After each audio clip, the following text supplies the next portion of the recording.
Hello fam, welcome to another beautiful edition of Annie Otto's vlog. If today's your first day watching me, you are welcome. If you're a returning fam, thank you so much for coming back. I really love and appreciate you. Please like, share and comment on my video. In today's edition, I'm going to be talking about 6 good things that you need to know about yourself.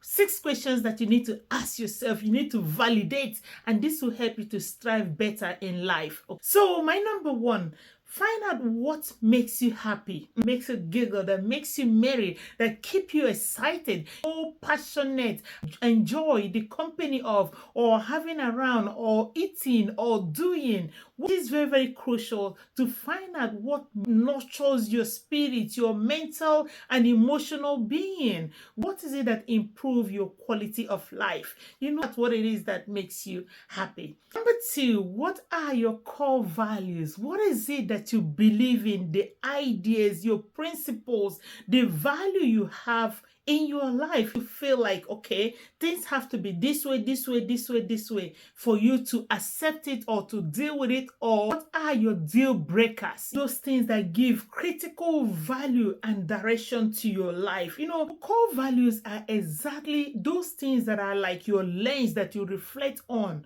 especially in difficult situations. These are what you base on, you rely on, you stand by, that have to be in place.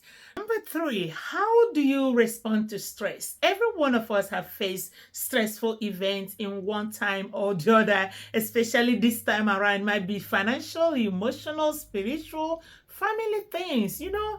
So how you respond to pressure matters a lot. Are you the type that will be panicking, or you become anxious, or you become angry, you fight, or you're calm, or you go into prayers, vacation, therapy? How do you respond to stress? I know sometimes stressful events are spontaneous. They don't give you time to think through, but the way you address it has a lot to do with the outcome. So guys, the type of coping mechanism you choose has a lot to do with the outcome. In other words, the outcome might be positive or negative. So that's why we need to be very careful to choose how we respond to stress. So remember that stress that is not well handled can cause a medical havoc, a health havoc to your system. So that's why we need to choose a positive coping mechanism.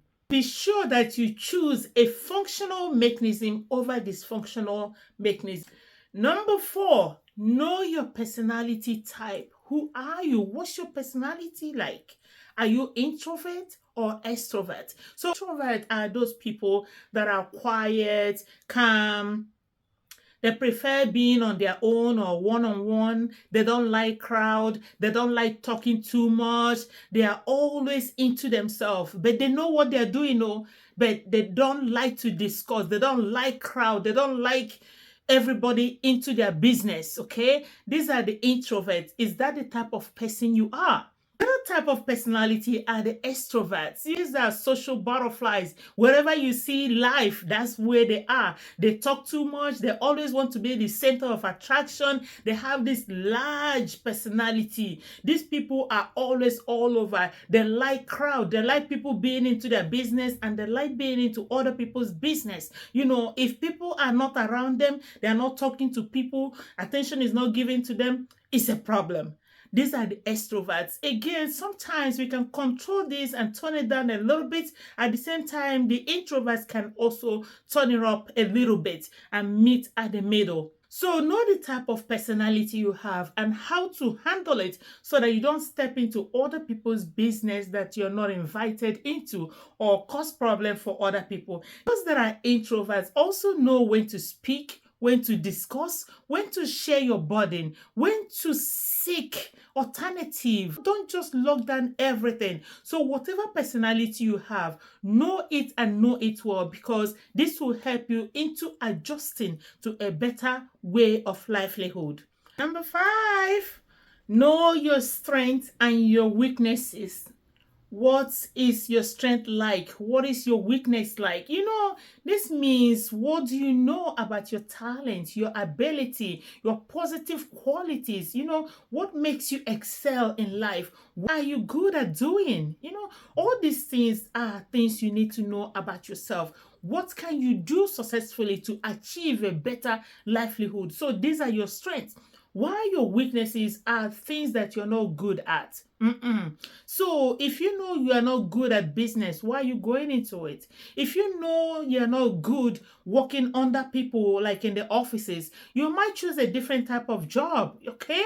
Or establish your own way. You are your own boss. So know what is acceptable for you and what is not, and what you can adjust to make it acceptable for you. So it is important to pay attention to your strengths. It's also important to know your faults, your flaws, your limitations. Once you know your weaknesses, you can either work to overcome it, to improve it, or stay away from those things that make you weak. If you're a guy and you know that women are your weaknesses, why are you having so many female friends? Why are you hanging out with so many women, talking to so many women when you know that this is your weakness? So you need to know your weaknesses and your strengths, and you know how to approach them, control them, and handle them. Again, it's very important because this will help you to step into self-improvement or self-destruction. So know where you belong, your weaknesses and your strengths, so that you work on it. So guys, rely mostly on your strength and limit your involvement in your weak areas. This will help you to have a better livelihood.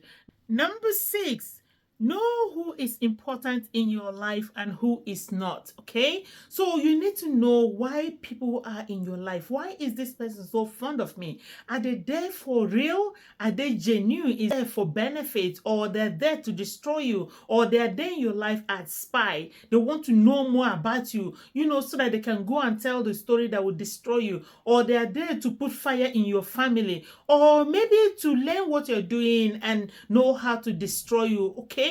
So we need to be very, very careful how people walk into our lives. And this goes into family members. It's not every family member that is for you, unfortunately. Some are there because of what they can grab from you, while some are genuinely there because they love you as their blood. They support you. They will go extra length to make sure that you are okay. So you need to know who's important and who is not. And this will help you to put a hierarchy of relationship, okay? So that you know who is at the top, and who is at the bottom. You relate to each person accordingly. So in other words, who brings a lot of happiness in your life, okay? And who brings a lot of pain, a lot of hurt into your life. So this will help you to eliminate who to relate to more. All those ones that are consistently and constantly making you unhappy, putting you into depression, making you lose sleep. You need to put them at the bottom of the relationship. I'm not saying you should discard them all, but again, it's not every time they call you that you have to respond to them or talk to them. You limit